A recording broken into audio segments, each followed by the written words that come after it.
राधे राधे दोस्तों, कैसे हैं आप सब। मैं सोनू वे टू स्काई परिवार में आप सभी का स्वागत करता हूं। आज का जो टॉपिक चलेगा IUPAC नामकरण का 7वां लेक्चर। इसके पहले मेरे चैनल वे टू स्काई पे 6 लेक्चर IUPAC नामकरण के अपलोड किए गए हैं। अगर आप नहीं देखें तो प्लीज जाके वहां पे देखिए और अच्छी तरीके से IUPAC नामकरण करना सीखिए। 6वें लेक्चर में मैंने कुछ आपको होमवर्क के तौर पे एक IUPAC नामकरण करने के लिए दिया था। अगर आप नहीं किए हैं वो अच्छी बात है, मैं आपको बता देता हूं यहाँ पे। ठीक है दोस्तों, चलिए यहाँ पे देखिए। कार्बन की सबसे पहले हम कार्बन की सबसे लंबी श्रृंखला को ढूंढेंगे, उसके बाद इसको हम काउंटिंग करेंगे। काउंटिंग करने के बाद इसका हम नामकरण करते हैं। आइए दोस्तों करते हैं। 1 2 3 4 5 6 7। यहाँ पे कार्बन की संख्या टोटल कितनी है? 7 है। 7 के लिए क्या लगाते हैं? हेप्ट, उसमें हम जोड़ देंगे n, क्या हो जाएगा? हेप्टेन। उसके बाद जो कीटोन समूह आया है, एक 2 पे आया, एक 4 पे आया, एक 6 पे आया है, तो हम इसको करते हैं 2, 4, 6। 3 बार आया है तो उसके लिए क्या लगेगा? ट्राई। और इसका जो क्रियात्मक समूह होता है वो क्या होता है? ऑन। ठीक है दोस्तों, ये IUPAC नामकरण आसानी से हो गया। चलिए अब हम अपने क्लास को स्टार्ट करते हैं यहां से ईथर। तो हम यहां से अपना सेशन स्टार्ट करते हैं। आज आपको IUPAC नामकरण के अंतर्गत ईथर का बताएंगे। इसका जो क्रियात्मक समूह होता है डैश ओ डैश होता है। ठीक है दोस्तों, एकदम आसानी से समझिए, आपको अच्छी तरह से समझ में आएगा। आप लगातार वीडियो में बने रहिए। ठीक है दोस्तों, चलिए यहाँ पे कुछ इसके एग्जाम्पल हैं। हम देखिए कार्बन श्रृंखला का काउंटिंग उस तरह से करेंगे जहां पे ओ, और जैसे हम यहां से शुरू करेंगे, अगर कार्बन की संख्या को यहां से 1 नंबरिंग देंगे तो यहां पे ये गड़बड़ हो जाए, क्योंकि यहां पे ऑक्सीजन समूह आ गया है। ऑक्सीजन समूह से बाद वाले का हम नंबरिंग करते हैं और इसको हम क्या मान लेते हैं? मेथॉक्सी समूह या एथॉक्सी समूह, जैसा भी आपका आएगा कार्बन का सीरीज, उसके अकॉर्डिंग हम इसका नामकरण करेंगे।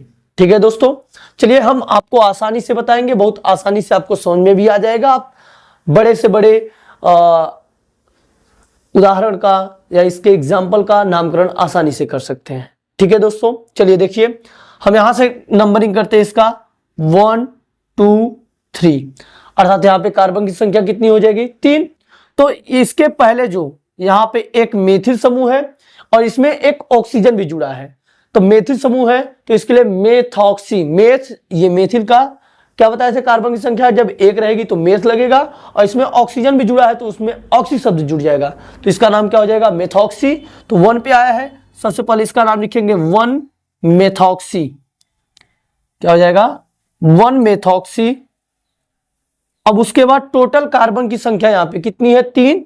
3 के लिए लगता है आपका प्रोप, उसमें जोड़ देंगे n, क्या हो जाएगा? प्रोपेन। ऐसे हम ईथर का नामकरण करेंगे। ठीक है दोस्तों, चलिए अगला एग्जांपल यहाँ पे दिया है, ऐसे इसका भी काउंटिंग करते हैं दाएं साइड से 1 2। तो ये आपका ये क्या है? मेथॉक्सी समूह। इसका सबसे पहले नाम लिखेंगे 1 मेथॉक्सी।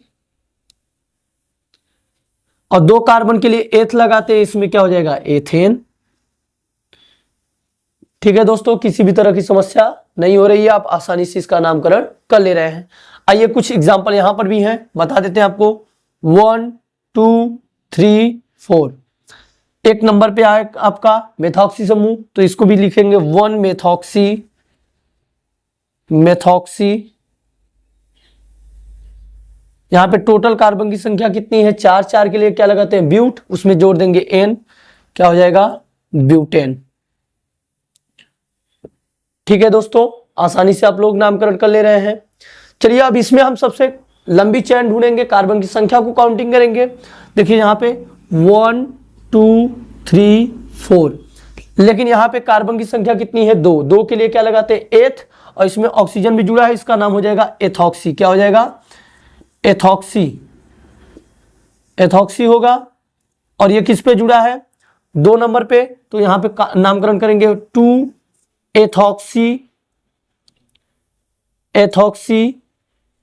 और यहाँ पे टोटल कार्बन की संख्या कितनी है? 4। 4 के लिए लगाते हैं ब्यूट, उसमें जोड़ देंगे n, क्या हो जाएगा? ब्यूटेन। ठीक है दोस्तों, अगर आपको स्क्रीनशॉट लेना हो तो स्क्रीनशॉट ले लीजिए, तब तक मैं इसको मिटाता हूं और आपको ढेर सारे एग्जाम्पल इसको और बताते हैं। ठीक है दोस्तों, चलिए दोस्तों, ईथर के कुछ और एग्जाम्पल यहाँ पे हैं, मैं आपको बता देता हूँ। ठीक है दोस्तों, आप लगातार वीडियो पे बने रहिए, जरूर समझ में आएगा। ठीक है, यहाँ पे हम सबसे पहले कार्बन की संख्या को काउंटिंग करते हैं। यहाँ पे देखते हैं 1 2 3 4। यहाँ पे टोटल कार्बन की संख्या कितनी है? 4 है। एक 2 नंबर पे मेथिल समूह भी आया है, मेथॉक्सी समूह भी आएगा। सबसे पहले इसका नाम लिखते हैं 2 मेथॉक्सी, मेथॉक्सी।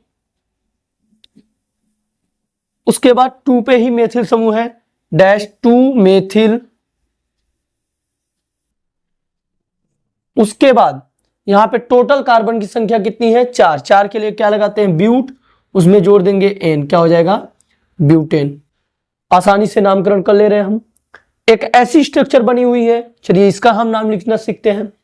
सबसे पहले यहाँ पे कार्बन ऑक्सीजन के बाएं साइड 2 कार्बन की श्रृंखला दी है और एक दाएं साइड। तो हम दाएं साइड में कार्बन की संख्या ज्यादा है, पहले उसको हम नंबरिंग करते हैं। 1 2 3 4 5। यहाँ पे टोटल कार्बन की संख्या कितनी है? 5 है। ठीक है दोस्तों, और इधर 2 कार्बन है, इसके लिए ऑक्सीजन के साथ जुड़ा है, तो इसमें एच शब्द एथॉक्सी हो जाएगा। तो इसको हम करते हैं 1 एथॉक्सी, 1 एथॉक्सी। और यहां पे टोटल कार्बन की संख्या 5 है, 5 के लिए क्या लगता है? पेंट, उसमें जोड़ देंगे एन, क्या हो जाएगा? पेंटेन। आसानी से नामकरण कर ले रहे हैं, कोई तरह किसी भी तरह की कोई समस्या नहीं हो रही है। चलिए दोस्तों, यहां पे देखते हैं, अगर ऐसा स्ट्रक्चर कहीं बना हो तो हम समझ जाएंगे सबसे पहले ये क्या है? बेंजीन है। ठीक है दोस्तों, ये बेंजीन है और इसके ऊपर OCH3 दिया है, अर्थात ये मेथॉक्सी है। तो इसका नाम सबसे पहले इसका नाम लिखेंगे मेथॉक्सी, मेथॉक्सी और बेंजीन, मेथॉक्सी बेंजीन। ठीक है दोस्तों, इसका एक और नाम है एनिसॉल, इसको कहते हैं एनिसॉल, इसके भी नाम से जानते हैं इसको। ठीक है दोस्तों, इतना नामकरण आपको आसानी से आ गया समझ में। अगर आपको स्क्रीनशॉट लेना तो प्लीज स्क्रीनशॉट ले लीजिए, तब तक मैं इसको मिटाता हूं और आगे मैं बेंजीन के कुछ व्युत्पन्न के बारे में बताता हूं, जिसको आपको उसका नाम याद रखना होगा।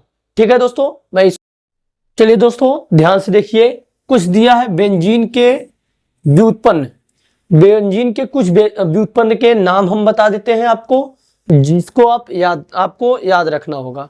ठीक है दोस्तों, यहाँ पे ऐसा स्ट्रक्चर अगर बना है और इसमें किसी भी तरह की समूह नहीं दी हो तो इसका नाम क्या लिखेंगे? बेंजीन, क्या हो जाएगा? बेंजीन। ठीक है दोस्तों, अगला यहाँ पे दिया है Cl, तो इसका नाम क्या हो जाएगा? क्लोरोबेंजीन, क्या हो जाएगा? Chlorobenzene, chlorobenzene. ठीक है दोस्तों, और यहां पे NO2 दिया है, इसका नाम होगा नाइट्रो, नाइट्रो, और इसमें बेंजीन जुड़ा है तो नाइट्रोबेंजीन, नाइट्रोबेंजीन।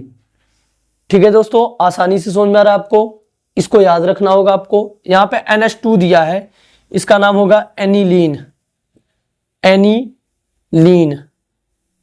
ठीक है दोस्तों, इसका अगर बेंजीन में OH दिया रहेगा तो इसका नाम क्या हो जाएगा? फिनाल, क्या होगा? फिनाल।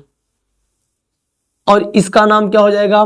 CH3 दिया है तो टालुइन, टालुइन। ठीक है दोस्तों, अगर आपको इसका स्क्रीनशॉट लेना हो तो स्क्रीनशॉट ले लीजिए, तब तक मैं मिटाऊं, कुछ और आपको बेंजीन के व्युत्पन्न के बारे में मैं बताता हूं। स्क्रीनशॉट ले लीजिए दोस्तों, तब तक मिटाता हूं। चलिए दोस्तों, कुछ और यहाँ पे बेंजीन के व्युत्पन्न दिए हैं, इसका नाम बता देते हैं आपको। यहाँ पे दिया है आपका CHO बेंजीन समूह में, तो इसका नाम हो जाएगा बेंजेल्डिहाइड, बेंजेल्डिहाइड, बेंजेल्डिहाइड।